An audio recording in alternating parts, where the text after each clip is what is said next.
Hi, my name is Ivana De Maria, and I am the founder and CEO of StoryPlace. As an actress and producer for film and television, I was particularly in love with true stories, and I was constantly searching for the next best story. And so I kept thinking, where can I find these stories? Where, like a story database. It seemed so simple in my mind. And the only things I could find that were slightly similar were social media platforms. And so when I started looking at social media platforms, I realized, why is it that social media is at an all-time high and there's all this content being shared, yet very little truth and empathy is at an all-time low? And so instead of just fighting with social media, I decided to reverse engineer it and figure out what it would look like to create a social media platform that would be good for people, where truth would be the essence and the focus, where it would be an empathy-driven platform, where people would feel comfortable enough to be themselves and be real. And that is how I created StoryPlace. And StoryPlace is a digital platform where people around the world share stories with each other. It's really nothing new. It's what early civilizations used to do. Sit around a fire and share stories, and let's learn from each other's experiences. And I wanted to take that essence, that real human connection, and implement it in a digital era, because I truly believe that we can build technology for good, that we can use social platforms, digital platforms, in order to create a better world and a more human and more connected society.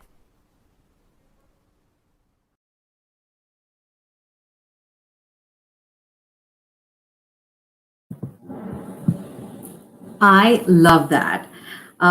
Welcome, everyone. My name is Naimeesha Murthy, and I'm a product lead, and I lead product at a social enterprise and build products for good by day. And by night, I'm a founder at Products by Women, which is a skill-based platform that connects women to jobs, training opportunities, and mentorship. With that, I'd love to kind of introduce our guest for tonight, Ivana, to talk a little bit more about her story and dive deeper into her experiences. So, Ivana, welcome to today's session.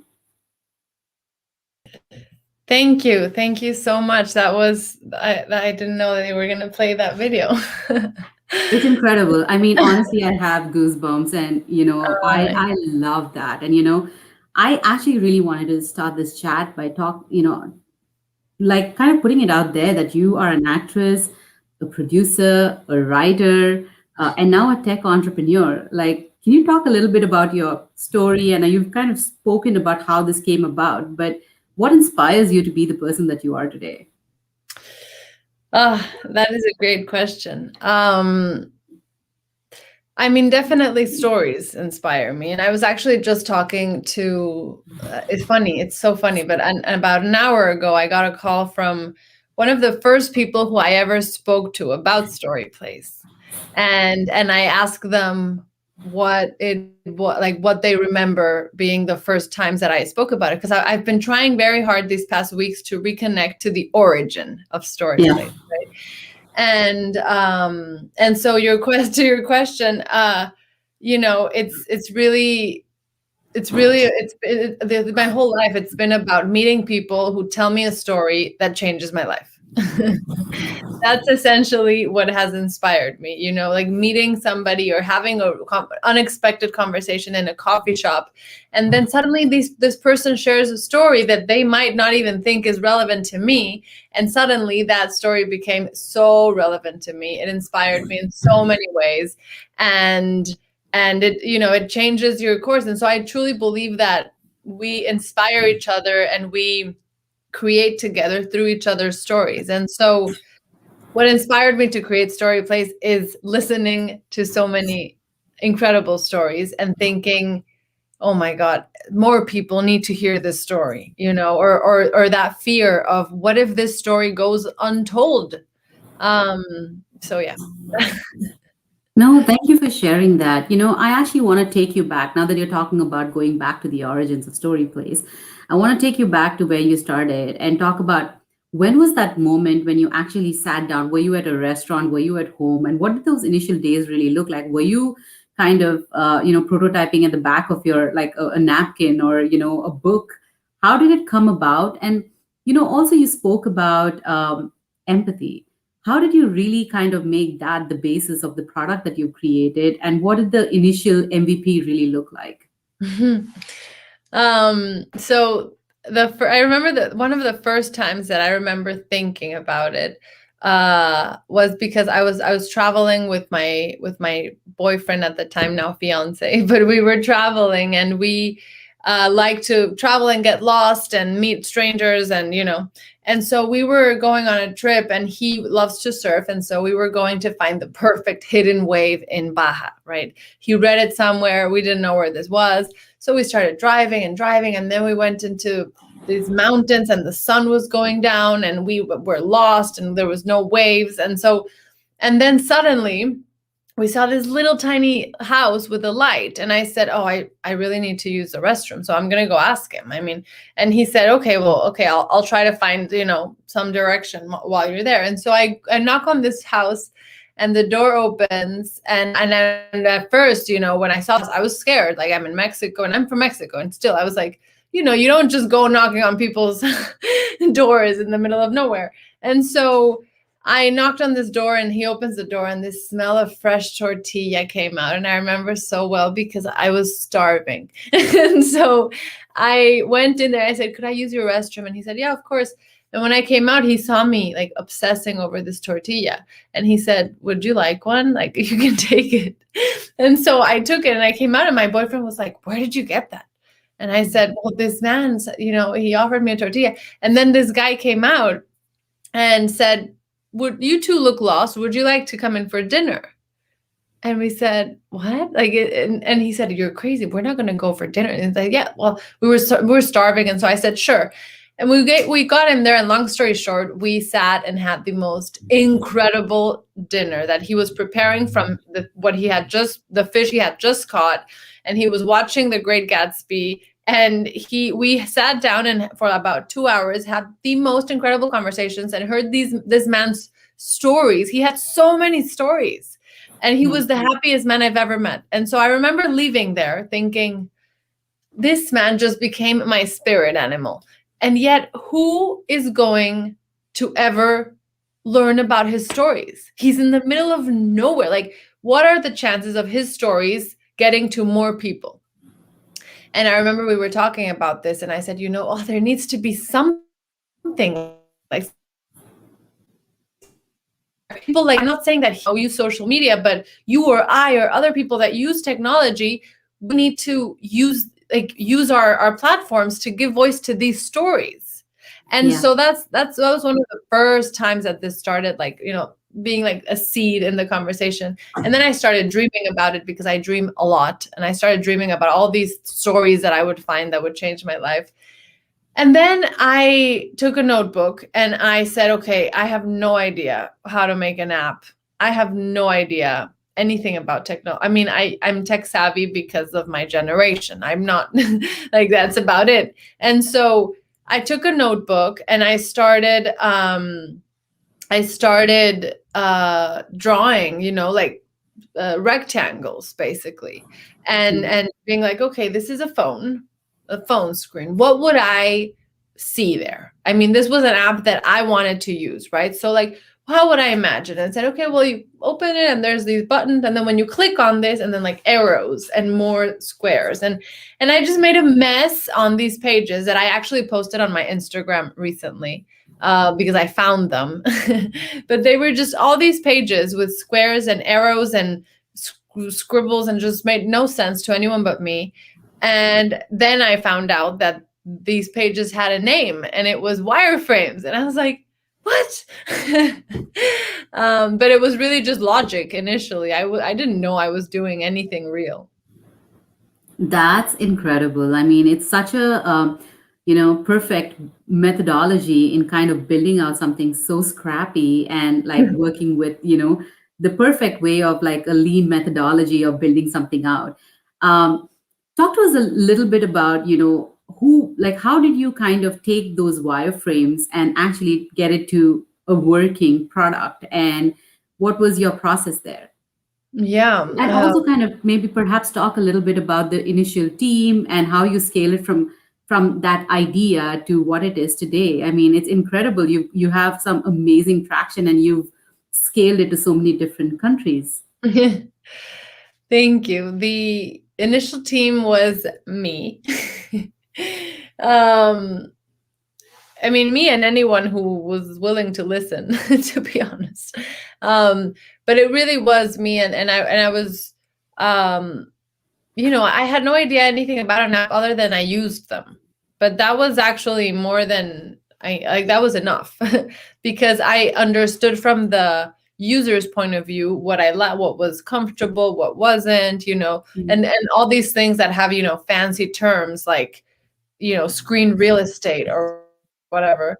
It was just like, is this comfortable? Like, is this annoying? Is it not? I mean, as a user, it wasn't hard to understand those things. It was intimidating when you found out that they were, terms that they used in development, and then suddenly you felt like you knew nothing about it. When reality, you knew a lot about it. You used it every day. And so the first thing I did is I went on Facebook, and I remember I posted something saying, who makes apps? Tag them below. Yes. And I got all these friends, like, tagging different people and companies or developers. I mean, and then there was one that lived in LA, and I said, oh, well, that makes sense. And so I reached out to him, and I went to see him, and he said, hi, like, what are you looking to do? And I took out all my pieces of papers. And I said, here, this. I need this in real. And he said, oh, wow. And he started looking at this. He was like, I mean, you're pretty advanced in the process. And I said, what do you mean? No, I haven't started. And he said, most people have an idea, like you wireframed it. And that was the first time I heard the word wireframes. And I said, oh, great. Well, if that's the case, and then I remember when he said wireframes, he said, this is basically the first step. And then he said, people charge quite a a bit of money to have wireframes done. And so I went online and I was like, wireframes, free wireframes online. and and I found, I think it was called, oh my God, what was it called? Balsamic, it was Yes, called. that's right. Yeah. And Balsamic, and I found Balsamic, and I said, okay. And I started dragging and learning. And once you use like a certain number of things, like if you use Microsoft Word and like how we started using certain programs, everything else is sort of the same but a little bit different, right? And Yeah. so Balsamic, I started learning and whatever, and I basically took these pages and made these cartoon-like wireframes on Balsamic. And then I took them back to him and I said, okay, well, now I really did the wireframe, so I don't want to pay for them. So now what do I have to do? And he started explaining how it all worked, and it was also, that's when I started becoming a little bit insecure about it all, because suddenly they, like, you start listening to a language that you don't speak. I mean, developers have a completely separate Yeah. language. And initially, I think I also was afraid to show I was afraid to show what I didn't know, instead of just accepting it and asking for explanations, which is normal. And so that's where a lot of mistakes started happening, with trying to pretend like I knew it all, because I didn't want them to realize that I didn't. And so, I mean, I'm going off and off, but No, no, no. This is great. Like, I think this is very important to kind of speak about because I feel like a lot of we often speak about like success stories and everything that went perfectly, but I think it's important to talk about the parts that founders actually often fail with, and the fact that it doesn't just happen overnight, and there's a lot of work that goes behind it. So please continue. I mean, yeah, it's true. I think, at least for me, the most helpful things as an entrepreneur have been listening to other stories of people going through the same difficult things as me, because that reinforces that I'm not absolutely insane. And then suddenly I find myself in situations where I'm like, oh my God, is this the end of StoryPlace? And then I remember all these, how I built this, and all these podcasts and stories you hear about how these huge entrepreneurs, they all have those moments of, and we thought that was it. And so whenever I have those moments, I tell myself, maybe this is one of those moments you will one day tell in that podcast. And so, Yeah. anyway, so after that, I found the developer, and I thought I was developing what would be the final app. The costs of it were way more than I ever imagined spending on anything. So I tried to, basically anything that I could even attempt to do myself, I would do. But so they built this platform, and precisely because I didn't know enough about development and I was afraid to ask what I didn't know, we basically ended up building a prototype. Yeah. But I mean, and an MVP is essentially in many ways that, but it was just a prototype that would never be able to grow.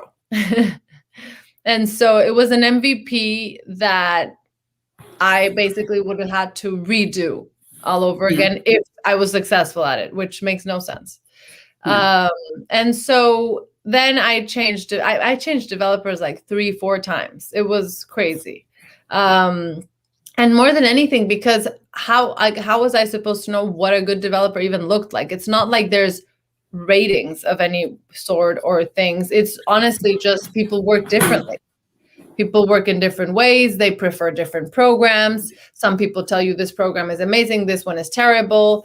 Yeah. And in the end of the day, it's a lot about preference, and it has a lot to do with what you're building. There's no ABC formula to an app, right? Like it's so dependent on what you want that app to do. Is it a community? Are you offering a service? Are you showing video? Are you selling things? I mean, there's just so many different things. And I was learning as I went.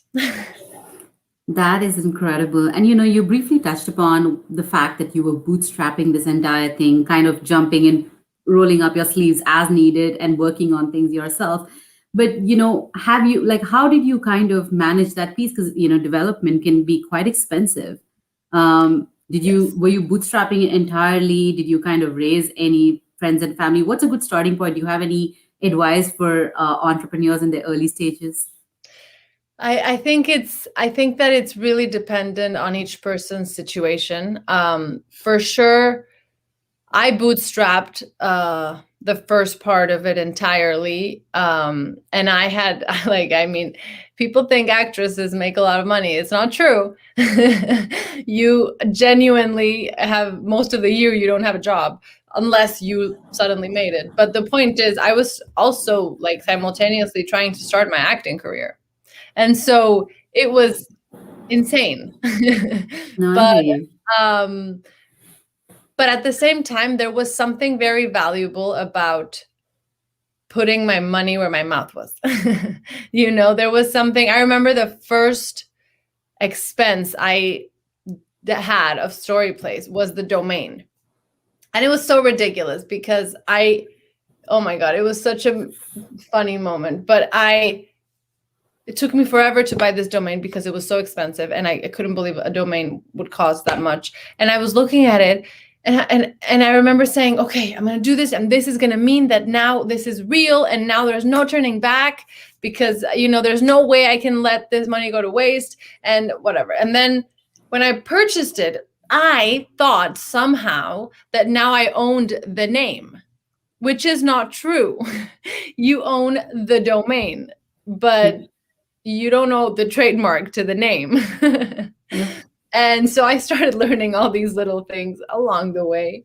But even though that initial purchase of the domain meant a lot, it meant a commitment, way more than if it was worth it, if it wasn't worth it, that was the moment when I said, this will no longer be an idea. I will pursue this. And I think, at least me, it did require to feel that, painful purchase, to really commit to it and not be scared and not turn back and not say, oh, never mind, I don't want to do it anymore. And then it doesn't matter. Like, it needed to matter that I didn't do it. Like, it needed to not be an option anymore. And so that gave that to me. For sure. I mean, I think it's such a hard journey and it's sometimes lonely to be an entrepreneur.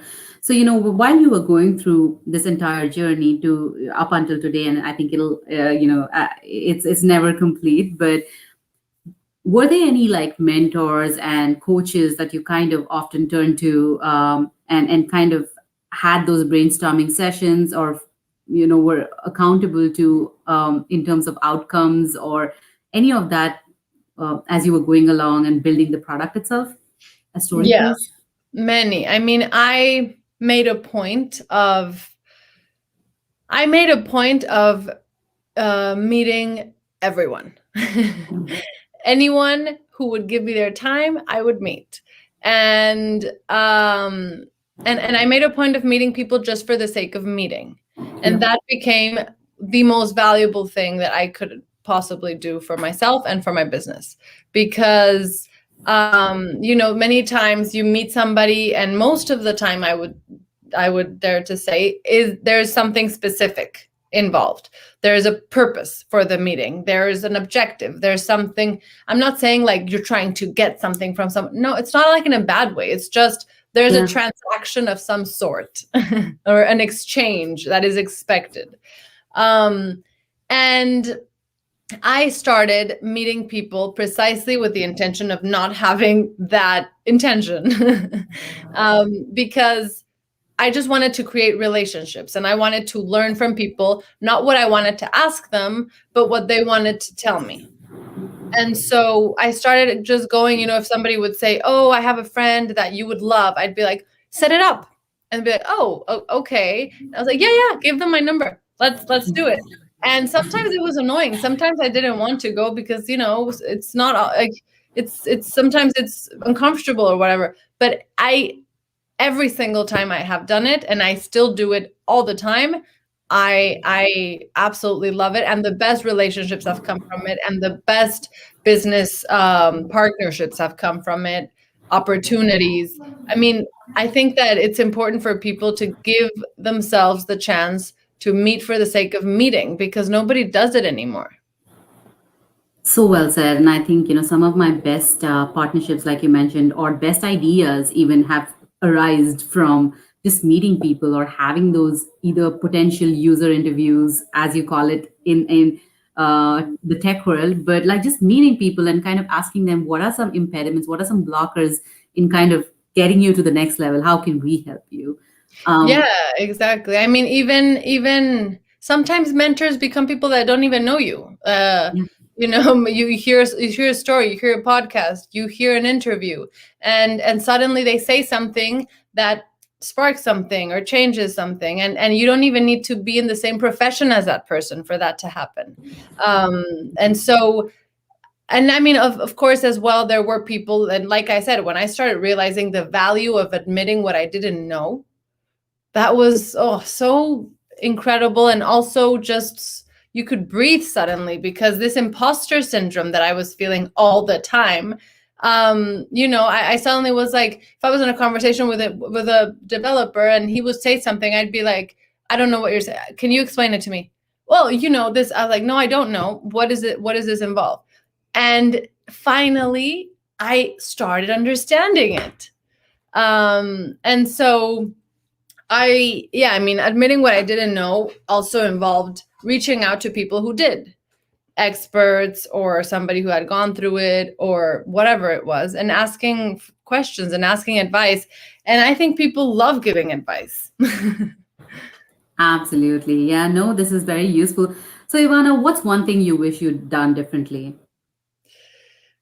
Many things, but one thing I wish I had done differently, I would say that what I just mentioned, I mean, admitting what I didn't know from the start. Not admitting, just not being afraid of what you don't know. Because then you're incredibly limited. Then there's no space to grow. Hmm. And I think that if I would have done that from the beginning, I would have saved a lot of money. That's so valuable. Thank you for sharing that. Talking about the same kind of area, what are some impediments or blockers specifically that you kind of faced along the way, um, other than the fact that you wish you kind of were open-minded in terms of saying that, okay, here's what I don't know, ask more questions. But do you feel like there were some blockers in terms of kind of which slowed you down from propelling forward more faster? Yeah, definitely. I mean, there's external ones and then there's internal ones, right? There's blockers like, of course, financing. There's only so much you can do with no money. And there is a lot you can do with no money. I have to say, I think that there's so much you can do, but there's also only so much you can do. Um, and so that for sure was a blocker. Then also, um, I think the biggest blocker is your mind. And suddenly, those moments when when you forget why you're doing what you're doing. It happens sometimes, you suddenly find yourself sometimes just going and going and going and adapting and growing, and you kind of lose track of where you're coming from. And that's what I was saying initially, about that I've been trying to go back to the origin of my why. It's because of that, because I realized that I was growing in many beautiful ways, but I suddenly, found myself with certain blockages, or just lack of clarity in certain things. And I said, I need to go back to my why. Like, that will show me, because there's a million ways to grow a business, and there's no right or wrong way necessarily. There's your way. And so if you just want to, make money for the sake of making money, then that's one thing. But if you want to actually fulfill your initial purpose, then that's a completely different thing. And so I think that many times, your mind can get in the way of so much as an entrepreneur. Like you said, it's incredibly lonely. Sometimes, you're, especially me, I mean, I don't have a co-founder, and my co-founder is my dog, who's here. uh, but so, you know, I have my fiance who I talk to all day. I have friends, but in the end of the day, it's me in a room brainstorming with myself, and that is so difficult. And your mind, I mean, like I said, insecurities, or the imposter syndrome, or anxiety when it starts growing. People think that as your business grows, you sleep better at night. No, as your business grows, you are more nervous. There's more at stake. There's more people at stake. And then you hire people. And now it's not only your little idea and your money, it's other people's jobs as well at stake. And so it's funny, but it's like, you really need to take care of your mental health as you grow your business, because otherwise, I think it's the biggest obstacle. Yeah. No, this is so. It kind of. I want to share a story that with about products by women, which is I started products by women in late 2019, specifically because I really didn't have access to mentorship, and I like I don't work for a Fortune 100 company or a Fortune 500 company where mentorship is very accessible. And so when I didn't really have access to mentorship, I created a small meetup group in 2019, pre-pandemic, and with the hope that I'm going to be creating more opportunities for myself. Even after living here in the US for a little over 10 years, I felt like my network was limited. I was a new mom at that point of time, and I'd moved from product marketing to product management. And I felt like there were gaps in my skills and I wanted to learn from other people. And when I didn't have opportunities, I was like, you know what? And I'm not going to get this. I'm going to create my own opportunities. So I created a small meetup group. And in the first meetup group, I thought, no one's really going to turn up. And we had like a little over 50 women turn up. And today that group is over 9,000 women in 90 plus countries in 1.5 years. And I think, to your point, you're absolutely right in saying that, I think as things grow, you're more accountable. And I still remember, I started off thinking I just want opportunities for myself. But today, what makes me the happiest is when I receive that text saying I got a job through the community, and I'm like, oh my goodness, this is incredible. And to this date, it's completely bootstrapped. And one of our goals is to re-engage like women back in the workforce, especially now because of COVID, and especially moms who've been impacted by COVID itself. So thank you for sharing that. And I That's think incredible. I mean, that's absolutely incredible. And exactly, as you grow, it doesn't stop being about you, but it stops being only about you. absolutely. And I think every business idea, I mean, you spend a certain number of time like kind of spending on your work and what you're doing, and it has to count. It has to make a difference. At least that's what I think. And I Yeah. think what you're doing is incredibly the same way. Yeah, So I Ivana, agree. what's next for you? What are you looking at in the immediate future, in the far future?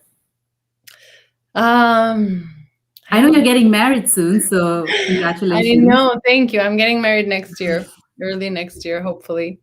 Pandemic, post-pandemic, hopefully. Um, I there's so many. It's so interesting because StoryPlace is about it's. I mean, people, sometimes tell me I don't understand what it is, blah blah. It could not be more literal. It's a place for stories. It is, and that means that it can go in so many different directions because stories are universal. They're not exclusive to a community or to a gender or to a topic.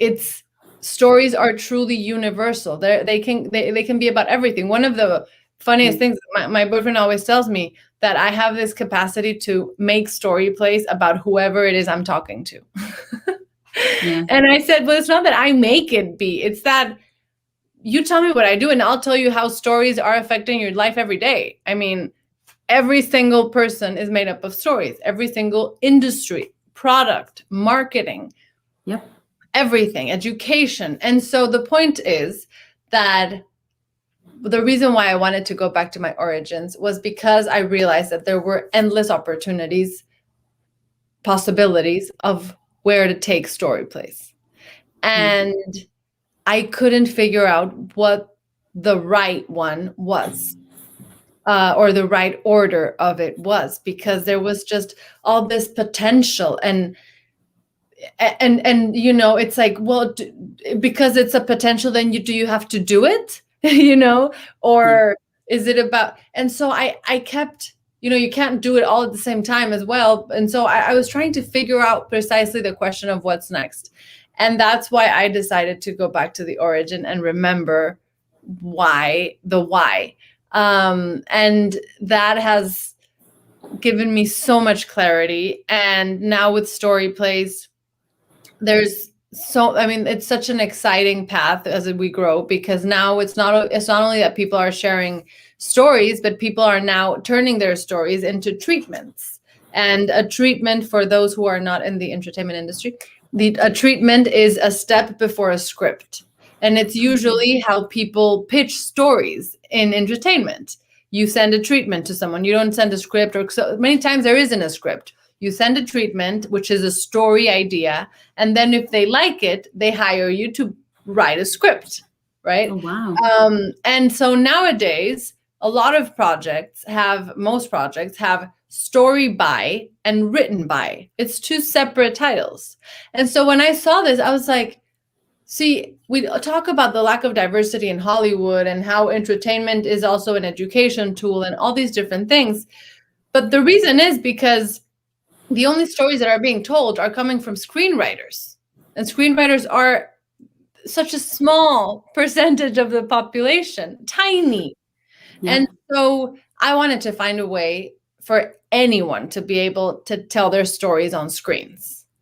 And without the need to turn into a screenwriter or move to LA or meet a producer, just if you have a good story and you think it should be on a screen, then you should get at least the opportunity. And so with StoryPlace, we introduced this element of treatments where people are turning their stories. They can share stories, socially and with the community. It's beautiful. But if you have a certain story that you're like, you know what, this would be a great movie or a great TV show or a great play or a great book, and you want to further develop it, then you can on the platform write it as a treatment, and we guide you step by step by step without you having to know anything before this. And then we create the treatment for you, and you can download it or you can publish it for the community of content creators, producers, directors who are constantly looking for these stories to discover your story and partner with you and option it, and Oh my God, I just learned something new today. I think I'm just going to go to StoryPlace. I write a bunch of stories, which is incredible because I wanted to ask you that question on how are you marrying your experience of like entertainment, like as a writer, as a producer, and everything else to StoryPlace. And you just answered it before I asked you the question, which is incredible. This is such an amazing, empowering idea for people to you're giving a voice to a lot of underrepresented communities for Yeah. different people around the world. That's just incredible. I mean, before I kind of start wrapping things up, Ivana, what is your advice for those who are like at the early stage, mid stage, or like advanced stage, even like entrepreneurs? Any like kind of what are your learnings, and what's one thing that you would like to tell everybody? Oh, so many things. I'm like, I mean, everything I've said for sure. And I think I would add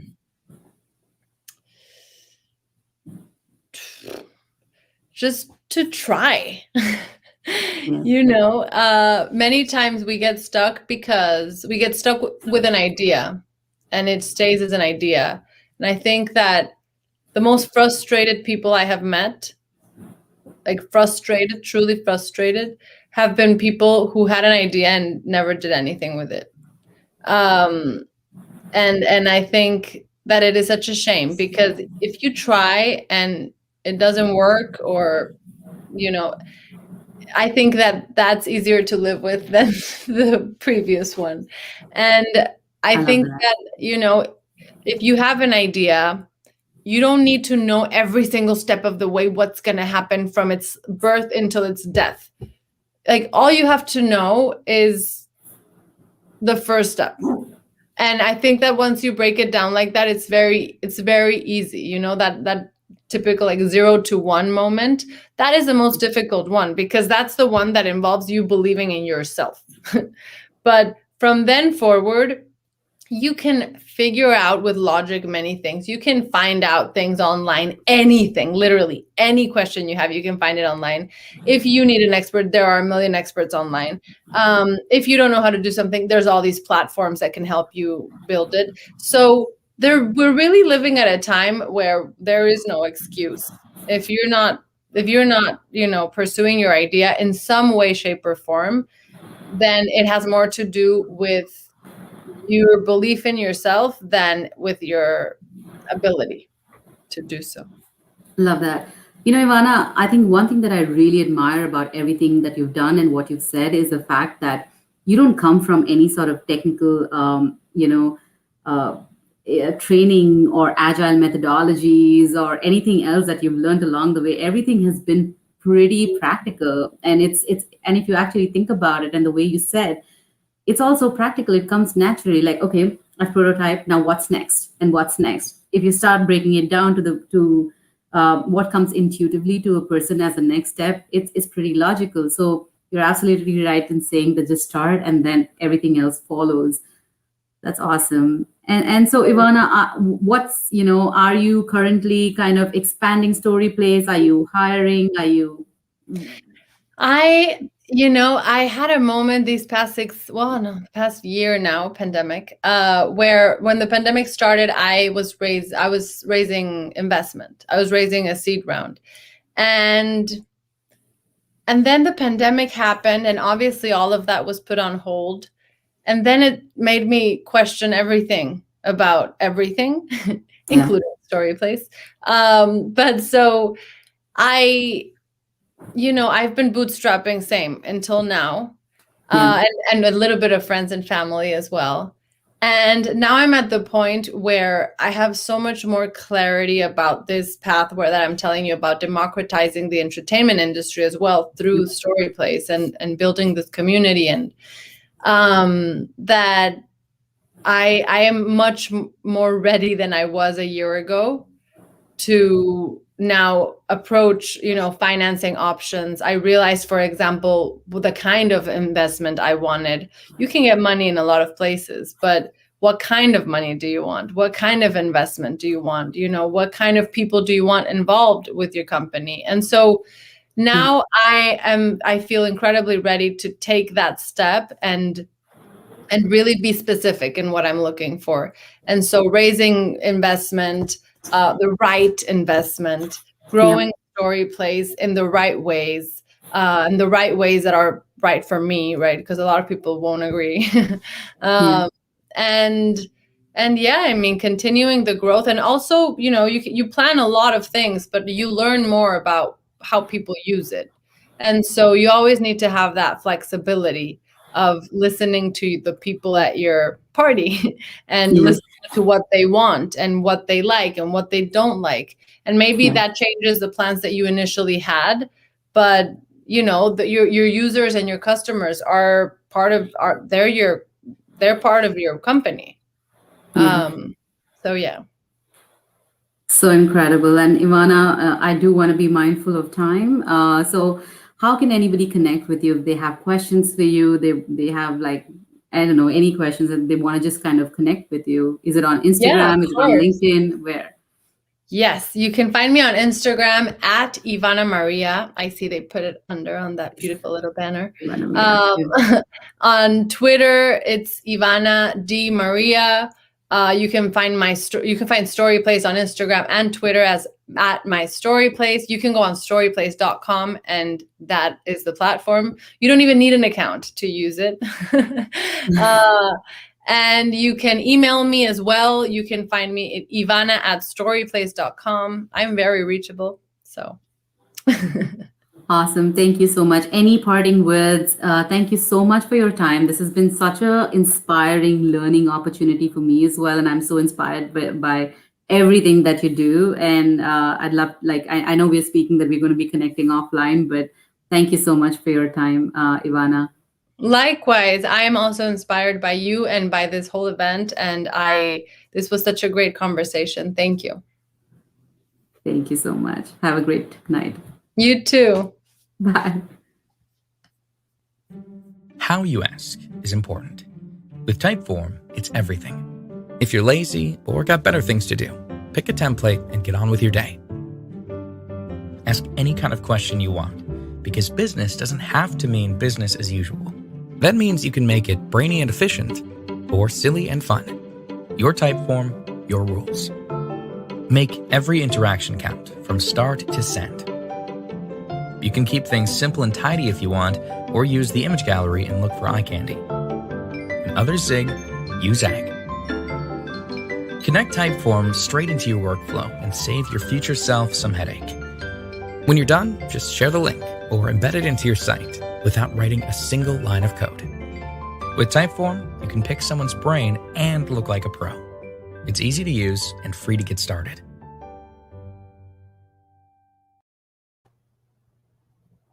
The .xyz community is made up of celebrated artists and creative outlets,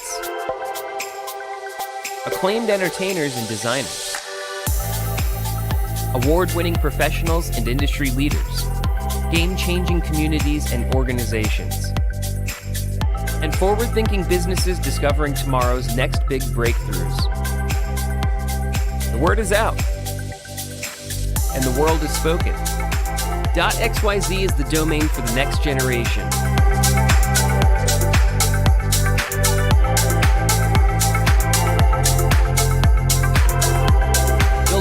online presence with a domain that knows no bounds. Join the revolution. Get your .xyz today.